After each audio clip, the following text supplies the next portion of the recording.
Live from Honolulu, Hawaii, it's Baptiz by Fire. And here's your host, Justin Baptiz. Greetings from paradise, and welcome back to another episode of Baptiz by Fire, Conversations with Justin, where artists and athletes tell their stories unfiltered. And I'm your host, Justin Baptiz. And we are here with a very special guest all the way in San Francisco, California, by way of Memphis, Tennessee.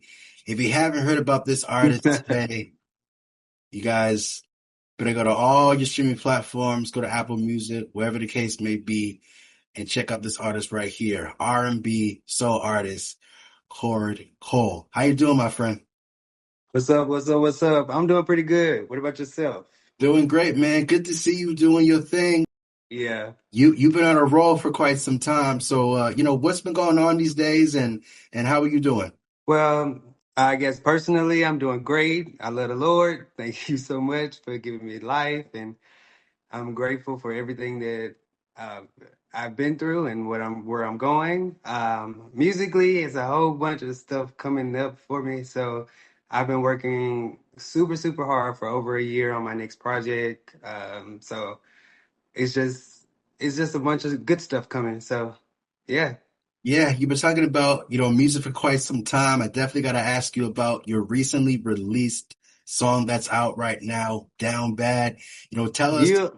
tell us about that single and, the inspiration behind it and, what was kind of the creativity process behind that track. Yeah, so Down Bad actually just came out from like a journal entry. So I was just writing down words in my journal, and it kind of like reminded me of a situation, I was in before. And so I just had to find the right music to put it to. So I had the words, I didn't have a melody or anything, but I had the words that I wanted to use or the message I wanted to convey.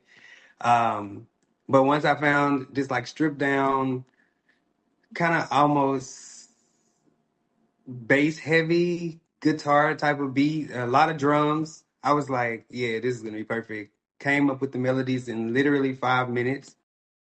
And I guess I went in the studio with my executive producer. Her name is Tyler Reese. She's an amazing singer, vocal producer. And we kind of came together to kind of craft the single for what it is today. Um, you know, I'm surprised that I even chose to release this because I've never been this vulnerable.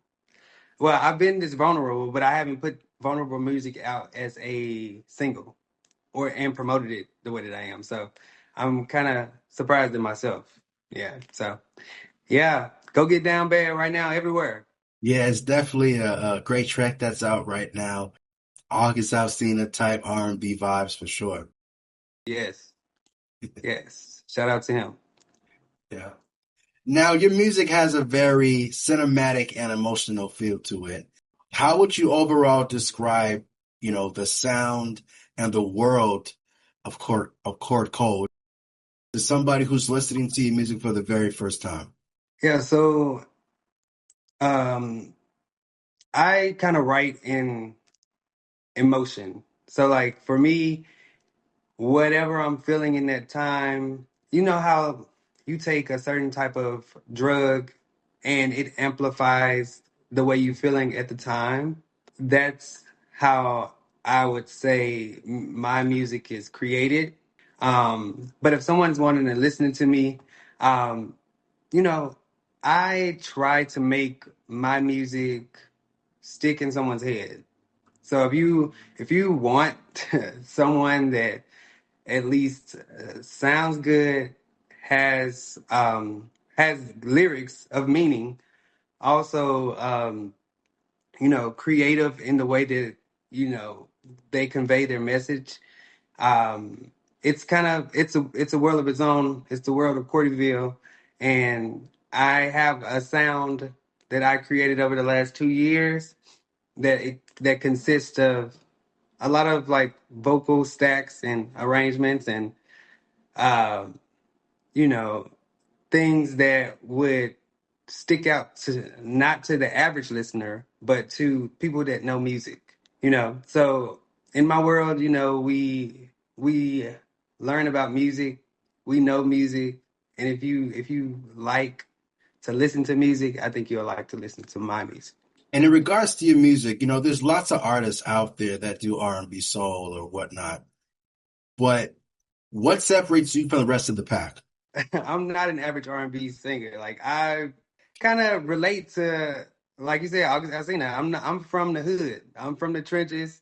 I feel more of like I approach my writing style more of like a rapper than a singer in that sense. So it's kind of a um so this is gonna take you to my second project, which was called Sensitive Hardbody. Sensitive Hardbody is the perfect description of me. It's because I've been through so much. I had to be this certain type of hard, you know, steel cover of a person. But I was very, very sensitive. I was the most sensitive out of my brothers because I had five of them. Um, but I had to learn how not to be so sensitive. And then as an adult, you know, I don't think R&B artists nowadays, I know back in the day, we used to be begging on our knees in the rain type of vibe. But nowadays, I don't think people R&B singers don't do that anymore. They're not as vulnerable as they should be, and I feel like R&B needs that back. It needs the begging back. So I think that's going to separate me right now in the modern day R&B. Now, a little bit earlier, we're talking about just your upbringing and where you're from. You're from Mm. Memphis, Tennessee. Definitely got to ask you, what's the transition been like for you? And since you are now in San Francisco, California, how do you feel that's helped your career? Not only just personally, but also as growth and development in your music career. Yeah. So to kind of give you like a little backstory, so in Memphis, it's kind of hard for you to survive and be creative, if that makes sense. So when I was in Memphis, I was mostly surviving rather than being creative. And I always told myself that I wanted to do this. This is something that I want to do. I want to be an artist. I want to, express my creativity, but I never had the resources to do that. You know, um, Rather because Memphis is really all about mostly rap, but also, they're more of like the southern soul type of R&B. So like it's kind of almost country blues, and that's not the type of artist that I was. I'm more of pop and R&B or R&B soul, you know. And so when I was making music, I couldn't make it in Memphis. So my transition from Memphis to California is what started my musical journey because I was able to not focus on surviving. I was able to live, and then it gave me more room to, you know, express myself. So California has blessed me with that immensely, and I am totally grateful for that. And I'm glad that I did come because I don't know if I would have been doing music now if I would have stayed home. So that was the best decision I ever made in my life, actually. Which leads into my next question. You mentioned all that, and I definitely want to ask you, what got you into wanting to become an artist? And when you look at inspirations and people that have, influenced your career in music, who would you say that would be? So we got a couple people. I'll say a couple people. Um, as we can take it back. It's always been Prince and Mike, MJ and Prince. Performance wise, they've always been my inspiration, and the way that they can create a feeling in their music. When I was growing up, the people that I listened to was Chris Brown, Usher, Day 26. I don't know if anybody, if I know people know who that is, but Day 26 inspired me a lot. Um, uh, I get some females too. Beyonce, of course, crazy. The biggest inspiration she's given me is that every Beyonce album does not sound the same, and I've always stated that if I ever make music, I don't want to have a song that sounds the same, and that's all because of her. Um, yeah, and I think that's about it. Probably Drake, with my writing style, because the way that I write music right now, I learned it from him because he started off mumbling melodies when he wants to write a song. So that's the first step of me doing music or writing music is I listen to a beat and I just fire off with a whole bunch of melodies. And I listen back to my voice memo and I pick the ones that I like the most. So I would say Drake is also an inspiration in that sense. If your career wasn't in music, what do you think your career would have been? Well, what I'm doing now is my day job. I'm a financial advisor, so I would probably be doing that for the rest of my life. Okay. Yeah, Okay. I mean, it pays the bills, so I'm not gonna be down on that one. That's great. So yeah, that's what I'll be doing. I'll be a financial advisor because I like my job. It's pretty cool. Now, you mentioned Michael Jackson. Did you get a chance to watch the new Michael movie? I watched it twice. I cried twice because Human Nature is my favorite song of all time. That's my favorite song of all time. Yeah, I watched it once, and I'll definitely probably watch it a couple of times. I'm definitely looking forward to seeing part two when it comes out eventually. Yo, me too, me too, me too. I'm just oh well, can I kind of give you my opinion on the movie real quick? Absolutely. Um, so I like in that movie that they showed a human side of Michael, and they also showed his processes of making his iconic albums. Like just seeing how he was picking through a whole bunch of songs just to get like 9 songs for Thriller was crazy. Just to see him, I guess, putting the two gangs together to do the Beat It video was crazy. And I'm like, this man is like, I've never seen stuff like this because I didn't grow up with Mike. I only know Mike from my parents. And so just to see it, it was just very inspirational and makes me want to get on the stage and perform right now. So yeah, I love that movie. I can't wait for part two. Same here. Same here. Looking forward to definitely more artists and music and projects and things like that.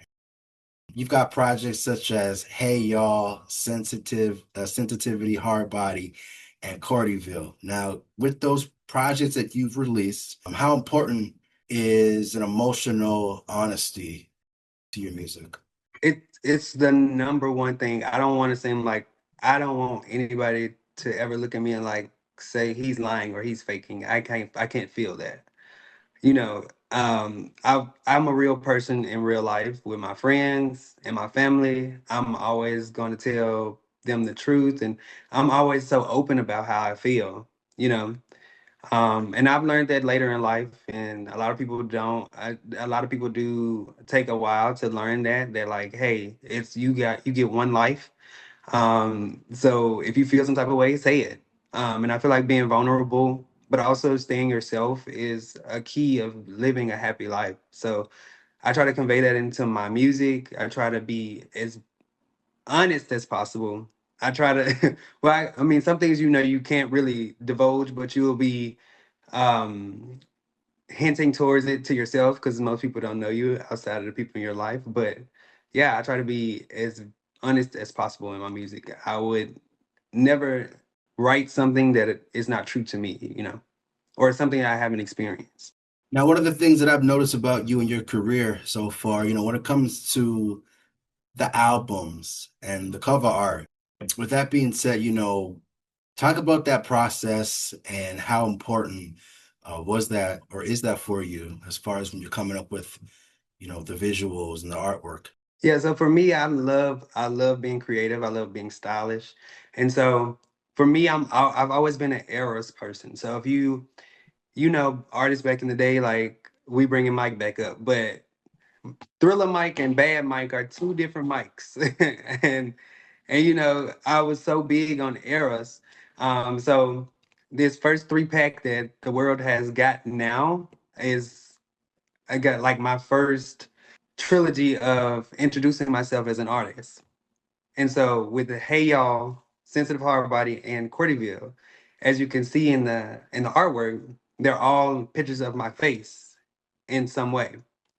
So the first one, Hey Y'all, is me kind of almost disillusioning my face. Like no one can really see my face, but I'm looking at you. You know it's my face. Um, Sensitive Hardbody, you see half my face.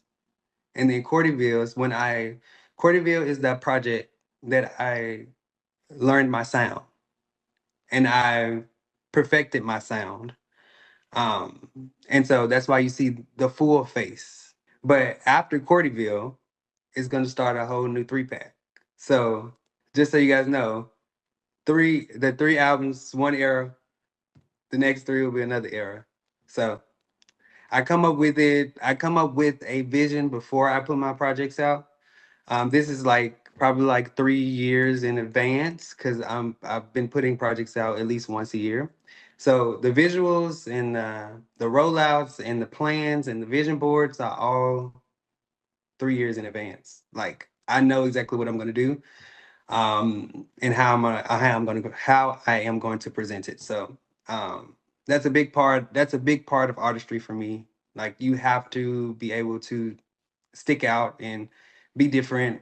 And if you hear a Core Cole song, you need, or you see a Core Cole album cover, oh, that's Core Cole. Nobody else is this person.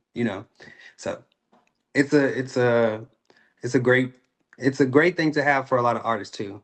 Like be prepared. Looking forward to hearing more of it. Your sound, you mentioned about those three projects. How have you felt you developed your sound over the years? And I also want to touch on this as well too. In your musical bio, you mentioned inspiration from anime, deep feelings, and the culture of your city. So, what are some specific anime series or life experiences or memories or moments that have shaped your creativity the most? Yeah, so okay, like I said, I'm from Memphis, Tennessee. I'm from the trenches. So the only anime that was introduced to me was Dragon Ball Z and the Boondocks. So Dragon Ball Z and Boondocks literally those are like pretty much the two animes that I watched on a daily basis, to the point where when I got 18, I rewatched, well, Dragon Ball Z I rewatched from beginning to end, in probably like 2 weeks. And then Boondocks, of course, that's one of the funniest shows ever to be put on TV. But as I've gotten older, I've started to try to open myself up to different anime. But my world, when I say my sound is inspired by anime, is I get a lot of I like a lot of I like a lot of I watch a lot of anime, so I can feel the emotion that they're feeling during a scene or a fight, or if they're even talking to their wife or husband, or and so with me envisioning a world in my own of like CORDYVILLE, which is a universe of itself. I wanted it to feel more of like anime, so like it's different worlds, it's different planets, and like CORDYVILLE is its own planet. And so that's where the inspiration that's where people are gonna see the inspiration of anime from. And you will see that when my next uh project's cover drop. So the universe of CORDYVILLE will be born. So that's where the inspiration comes from. Well, that's where the anime inspiration comes from. The culture of my city is the music, the soul of me singing. The stage name. I definitely got to ask you, how did you create, Chord Cold? That's my mama. My mama did that. Okay. That's my real name. That's my real name though. So yeah, Okay. Interesting. yeah. Interesting. Okay. My mama gave me that name. She got it from a soap opera called One Life to Live. Our last name is Cole, but the guy on the show, his name was Cord, and she gave it to me. So I was like, "Thank you, mama," because the reason why I picked this as my stage name though, because I had a stage name before this. Working at the bank and my nameplate was there, everybody would walk up and say, "Hey, your name sounds like a movie star," or "Your name sounds like this. Your name sounds like you're supposed to be famous. What are you doing here? And I was like, really? So honestly, just every day people would say stuff like that. It made me be like, well, I could just use my name. I don't have to think of a name.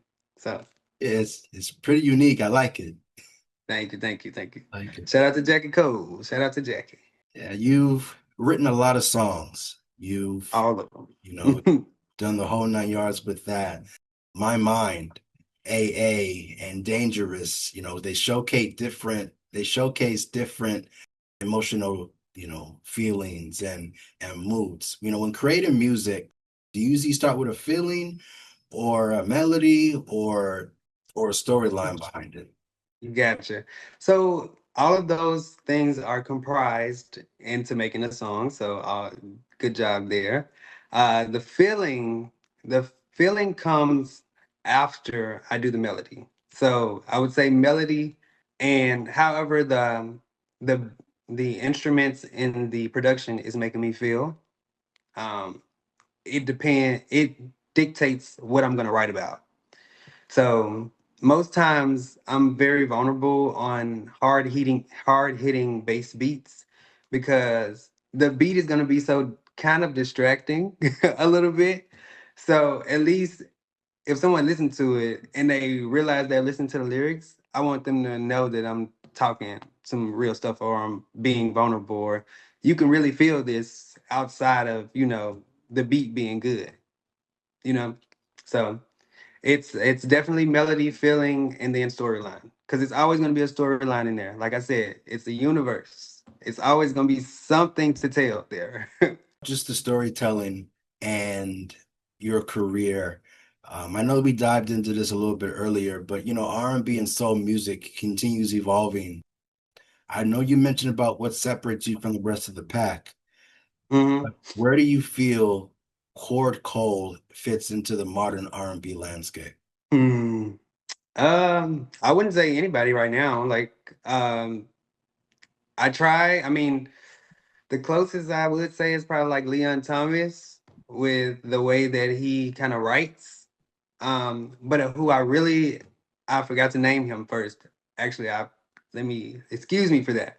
But Miguel is like one of the people that I listen to on a daily basis, and he's very inspirational in the way that I sing. Um, with my belts, like when I'm belting, I think of Miguel because nobody knows him. I mean, he has great music.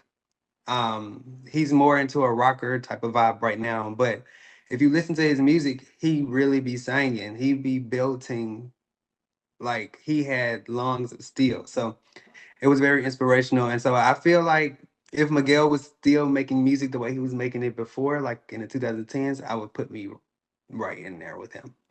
Interesting. Yeah, Miguel is Yeah. also a great performer. Yes, yes. It's one of my favorites. I can't even believe I forgot about him. I listen to this man every day.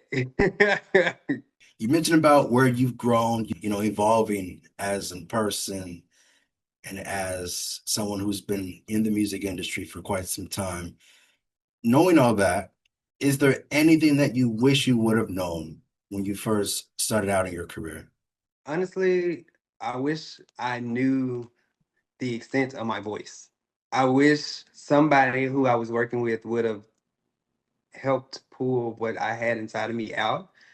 Because when I first started making music, I was more shy of singing because, and now I'll say this comes from a trauma response because as a kid, when I used to sing, I used to, if it was not in church, I would be told to shut the fuck up, if I could say that. But I would be told to shut up.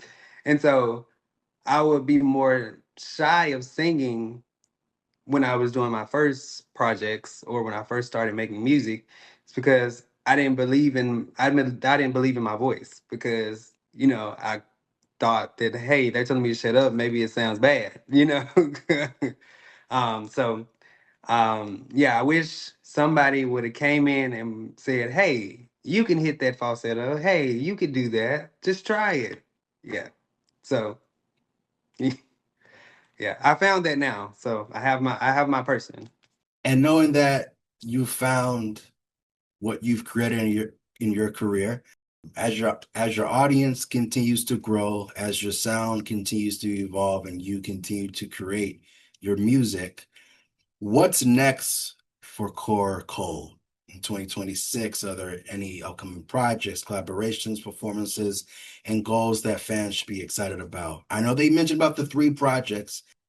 Yeah, of course, of course. So this year, I've recently linked up with a bunch of wonderful creatives. We have created this collective called Flora. As you can see, the flowers on my hat. Um, a band our band, the Groove Garden.